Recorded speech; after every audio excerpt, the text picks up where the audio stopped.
Welcome back to Murder with the Missus. I'm Darren. And I'm Amy. And today we're going to talk about Bryan Steven Lawson. Don't forget to smash that like button. Check out the description for the links of all of our podcast platforms, Cash App, and Buy Me a Coffee. Like, share, subscribe, and don't forget to tell your friends. Welcome back, everybody. If you guys are watching this video, I'm in recovery mode, so we kind of pre-recorded all of our videos. That's why we're in the same shirts. That's why we're in the same outfits for the past month. Right. We do have other clothes. Yeah. Just to let you know. But anyway. All right. Now, intimate partner violence is something we talk about a lot in true crime cases. Today is one of those days. If most people are told that a heterosexual couple is experiencing a domestic violence situation, they immediately think the male is the aggressor. So why is that? Many reasons, actually. One fact is that most reported statistics show that 1 in 4 women experience intimate partner violence, almost twice the reports of men. The stereotype with men is that they should be able to take it, that they can't be hurt near as bad as when a man attacks a woman, and they are big and strong.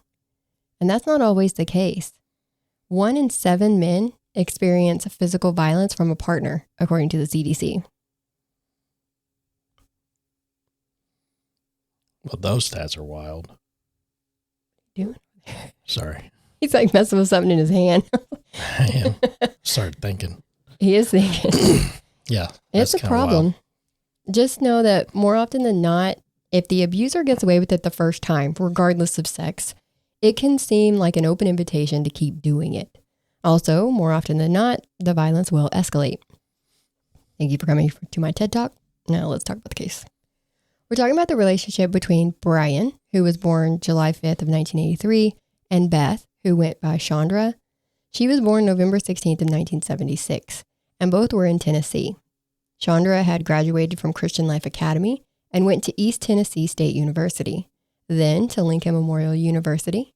She had a son, Liam, from a previous relationship when she met Bryan, but him and Liam got along pretty well. Chandra was in the Tennessee Army National Guard from 2006 to 2012. Bryan says that she was set for a tour in Iraq, but while in training for that, she broke her neck in training. He would go on to say that because of the injury, she was being prescribed hundreds of pain meds a month. So she got addicted. A tale as old as time. Yep. But she wasn't the only one with addiction issues. Her husband, Bryan, also had an addiction to pills. He had been born with severe clubfoot, and he says his left foot was almost turned completely around when he was born. So from 6 months old to 17 years old, he had a lot of surgeries and saw a lot of doctors. But at 17, they had exhausted all options. He had 2 choices, amputation or pain management. He chose to keep the foot, but got an addiction in the process. He and Chandra were actually shooting up at this point. Damn. Bryan would end up going to rehab, and while he was there, Chandra told him that she was pregnant. Their son, Braden, was born in May of 2014, and Bryan decided that he was not going back to the addiction, saying that Braden saved his life. Chandra was not as lucky. And this brings us to January 27th of 2017. They were all living in an apartment together, 40-year-old Chandra, 35-year-old Bryan, now 17-year-old Liam, and 2-year-old Braden.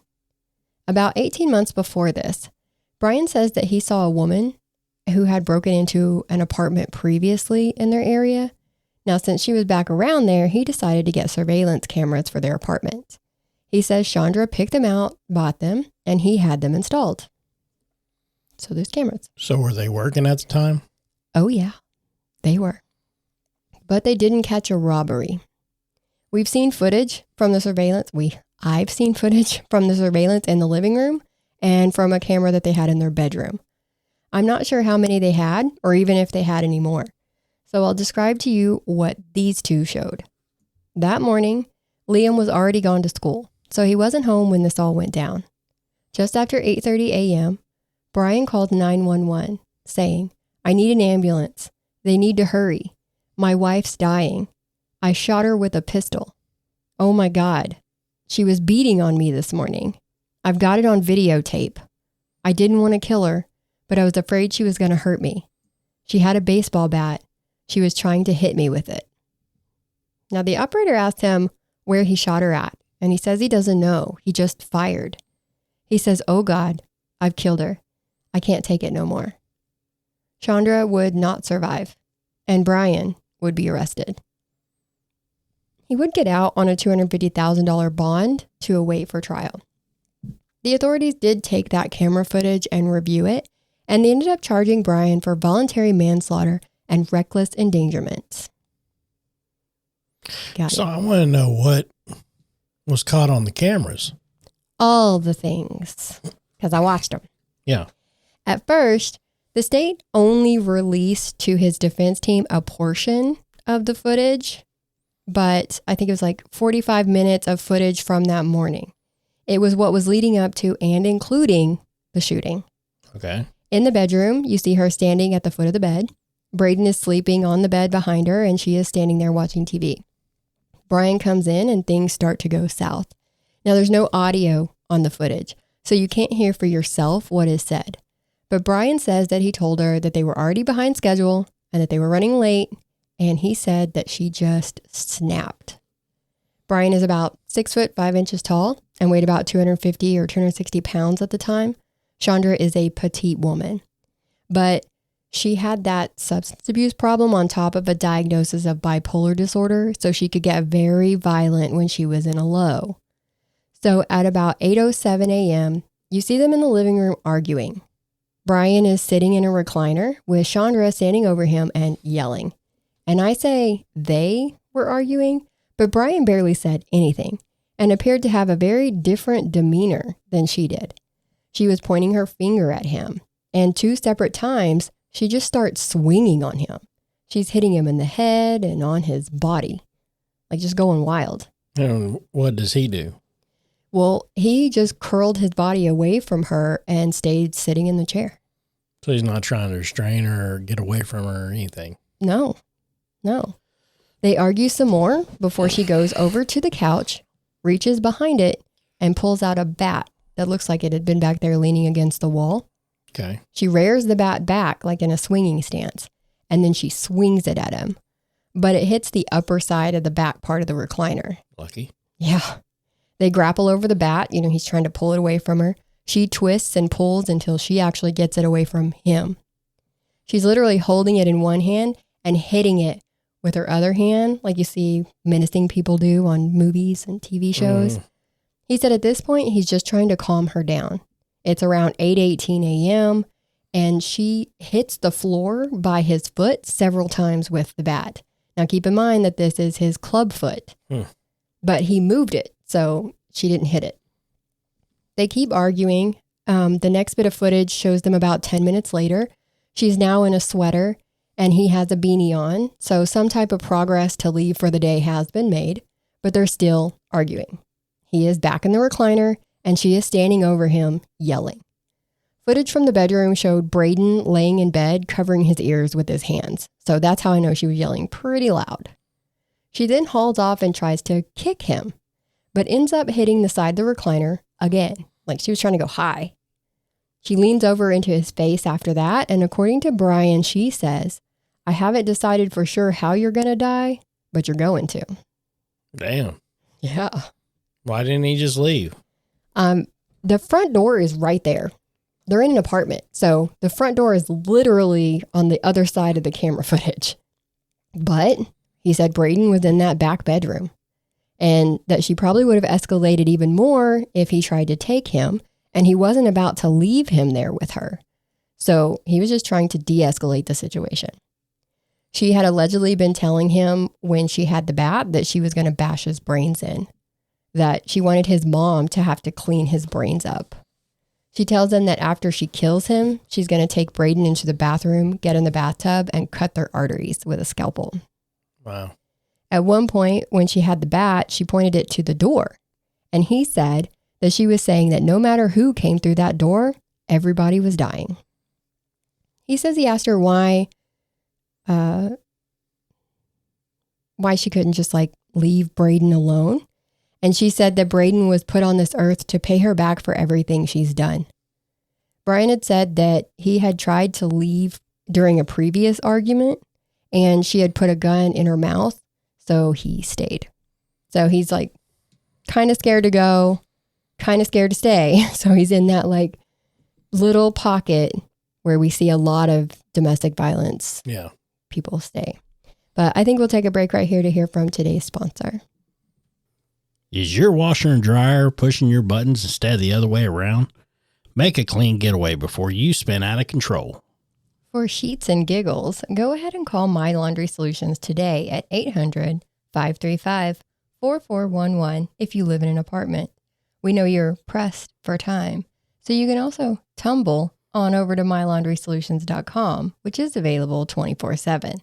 They are a wonderful company to do business with. No credit check, free installations, all for about $1 a day. That's sensational. Give them a call. You won't be disappointed. Give them a shout today. You won't be disappointed. Sensational. Why are we both making fun of each other? So on this day, it's about 8:31. You see her bring Braden into the living room. She's got him on something tall like a counter or a table, and she's set him on top of it and she's getting him ready. You see her at the bottom of the camera frame, and at the top of the frame, at the same time, you see Bryan reach behind the couch. But he didn't grab that bat. He gets a .38 pistol and puts it in his jacket pocket. So I guess they just keep all their weapons behind the couch. Seems pretty safe. I mean, why not? Yeah. At least they're handy. Yeah. Bryan sits back down in the recliner while Chandra is beside him yelling. She is to the side of the chair and Braden is next to them, so he's more in front of the chair, but they're all like right there. Then Chandra hits Bryan again. This time, Bryan shoots 3 shots at her without taking the gun out of his pocket. She falls back onto the floor. Braden is next to her when the shooting happens, so Bryan jumps out of the chair, keeping the gun on Chandra while she's writhing on the floor. He uses his other arm to pick Braden up and put him on his hip, and then he immediately grabs a phone and calls 911. The operator tells him to put the gun down and go outside. Like, So all this in front of the baby. oh yeah. Oh yeah. And as they're walking out the door, Braden is looking down at Chandra, who is now no longer moving. It's fucking tragic. Bryan later says, if there was another option, I didn't know it. I had to shoot my wife to save my son. But what I thought I did to save everything ended up being what made me lose everything. He said that there was no class for men telling them that if their spouse is hitting you, this is what you do. And he's accurate on that. Yeah, no fact. That's facts. Yeah. After his arrest, there was a no contact order issued, so he couldn't have any contact with Braden. So that's what he's talking about. He lost everything. That's horse shit. He couldn't talk to him or see him until the outcome of the trial. Yeah, that's probably just so he can't say, tell him this. Right. Right. Plus, they don't know. I mean, if he did it in cold blood or for whatever reasons, he's a dangerous person that doesn't need to be around children. Yeah. Like, if they found that this was self-defense, all would be okay. But if ifs were fists, we'd all be drunk. I also need to mention that about 5 hours after the shooting, a friend of Bryan and Chandra's is called to the police station, or he made a call to the police station, and then he showed up in person with some information from way out in left field. He said Braden was his son. So Bryan's lawyers had a DNA test done. And Maury says, Bryan, you are not the father. No. Yeah. Remember that he found out that Chandra was pregnant while he was in rehab. Yeah, I kind of wondered that, you know. Yeah. It seems she didn't wait too long after he left, or maybe he hadn't even left yet. And she was out doing the most. Yeah. But while he couldn't have contact with Braden, that was not the case with Liam, right? Because Liam's older. Bryan had been in Liam's life for roughly 10 years at this point, and he had a big role in it. And Liam kept in communication with him after the shooting. But in their video of their interaction in person, it seemed off to me. I don't know these people from Adam, but Liam seemed like he really didn't want to be there. So there's like a whole episode of this case on a TV show, Accused, Guilty, or Innocent. And that's the video I'm talking about. So they're like doing interviews and stuff with people, and they film where Liam comes to visit Bryan, And Liam just, I don't know if it's because he's a teenager or because he's on TV or what, but he just seemed very, I'm not into this. Liam talked about how it was no good to hold hate for anybody. He did acknowledge that Chandra was violent and addicted to drugs. And he said he forgave Bryan to a degree, but he will always be the man who killed his mother. And those are Liam's words, not mine. He was telling Bryan that he still has to atone for what he did, that justice still has to be served. Sounds like sounds like a kid trying to be, his best in a shitty situation. Right. So he's like, I get it, right? Mom was not the greatest, but you still killed her, so. I mean, yeah. You seen the video. He's pretty torn up. You seen the surveillance video. I did. So. I did. Was it in self-defense? It appears self-defense. She was physically hitting him when he shot her. But the question is, could she have caused deadly harm? With a bat? She didn't have a bat at the time he shot her. She seemed pretty much out to get him. She was on a tear. Yeah. I'll tell you that much. Now, remember that I said earlier that the state took that camera footage and they only gave Bryan and his lawyer roughly 45 minutes of that footage from the morning. Well, Bryan wanted all that footage for his defense. He was claiming that she was shooting up about 3 times a day at this point, and he knew that the footage would show that. Eventually, the state sent over the footage on a hard drive, or did they? They didn't, because the hard drive they sent over didn't have anything on it. Mm-hmm. And I hate when they do that. It's a stall tactic or whatever, because they were already so close to trial. And then when they finally give them the evidence, it's not really evidence. And so they have to ask for it again and go through it's a thing. But they finally get it. And this is like for the days leading up to the shooting. You can see Chandra go into the bedroom and you see her straighten up the blankets on the bed while she's kind of glancing back and forth at the TV. But she's only using one hand to straighten up the blankets because the other hand is holding a syringe. She sits on the bed, pulls her legs up, and while she's sitting on top of Braden's baby blanket, I might add, she injects the syringe into her leg. Mm-hmm. Now, this is what Bryan knew would be on the footage. He knew this would help prove that she suffered from addiction. This, coupled with the BPD, which only made her anger worse, would show that he was a victim, that this was self-defense. Her mental health file was reviewed by a forensic pathologist who said that when manic, she did abuse Bryan. And she was out of dope that day. So belief is that she was definitely in a low. So. Yeah, but it sounds like, the state doesn't see it as self-defense. Right. They don't. He didn't hit her back in the footage. She's the one who got the bat. He says she was threatening to hurt him and Braden, but there's still some issues. At the time of the shooting, she was unarmed. Like I said, she was hitting him with her hand. She had her purse over her shoulder, looking like she was literally about to walk out the door and leave the house. She hit him with her hand right before the shooting, and in Tennessee, deadly force for self-defense can only be used to prevent death or serious bodily harm. So some question if her hitting him with her hand could have caused death or serious bodily harm. Also in the camera footage from that morning, Bryan allegedly walked outside, then came back in before he got the gun, showing he could have left, but didn't. He said on the 911 call that this was all caught on camera, indicating that that was what was on his mind. Like, I already have proof that I'm clear, that I'm innocent. So people thought that was kind of weird. So, he said he was trying to calm her down, but this is kind of making them think maybe he wasn't trying to calm her down because we can't hear what he's saying. They're thinking that maybe he was instigating the fight and that he kept goading at her, pushing at her so that she would keep escalating so that he could shoot her. Does that make sense? Yeah. So he was initially charged with first-degree murder. That's what they first charged him with, even after seeing the video. But they eventually offered him a plea deal. Plead guilty to manslaughter and reckless endangerment and he would get 15 years for the manslaughter and 1 year for the endangerment. And then they would let him serve them concurrently. So they wouldn't be stacked up, they'd be served together. Typically, you're not eligible in Tennessee for parole until you serve 30% of your time, but as part of the plea deal, he would be eligible after only 20% of his time. So that's what, like 3 years? Yeah. So they're like, if you plead guilty to this, you'll just get 3 years. But that's to be eligible. There's no guarantee he would actually get it. And if he doesn't take the deal, it's life without parole. So he took the deal. Well, his lawyers wanted him to go to trial. And I would like to think that that's because they believed they could win the case. But we've talked about it before.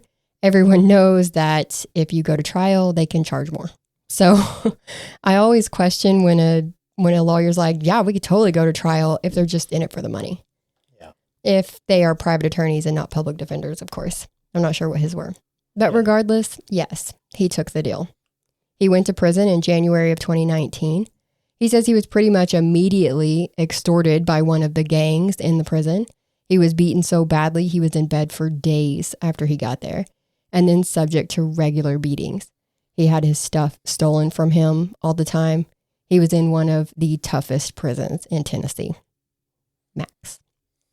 I looked him up, and his last inmate photo was dated April 16th of 2024, and his status shows parole. What little you can see online says that he is out on parole as well, but I have no date to know exactly sure when he got out, to know when that happened. But it seems like he may have actually served 5 years, from what I can gather. Yeah. Yeah. But Liam did come out later saying that he doesn't believe that Chandra would have ever hurt Braden and that Bryan is a murderer. So he flipped. I knew he would because of his demeanor. Braden was still going between Bryan's mom and Chandra's mom for visitation. They said that when Braden gets older, if he wants to see Bryan, they will be okay with that. But for right now, no. It's going to have to be his choice. So they're waiting for him to get older. So even now, he still doesn't get to see him. Yeah. But that's all we have on this one. What do you think? Do you think he should have pled guilty or went to trial and fought it out? I don't know. I mean, that's a toss up. That's a hard one.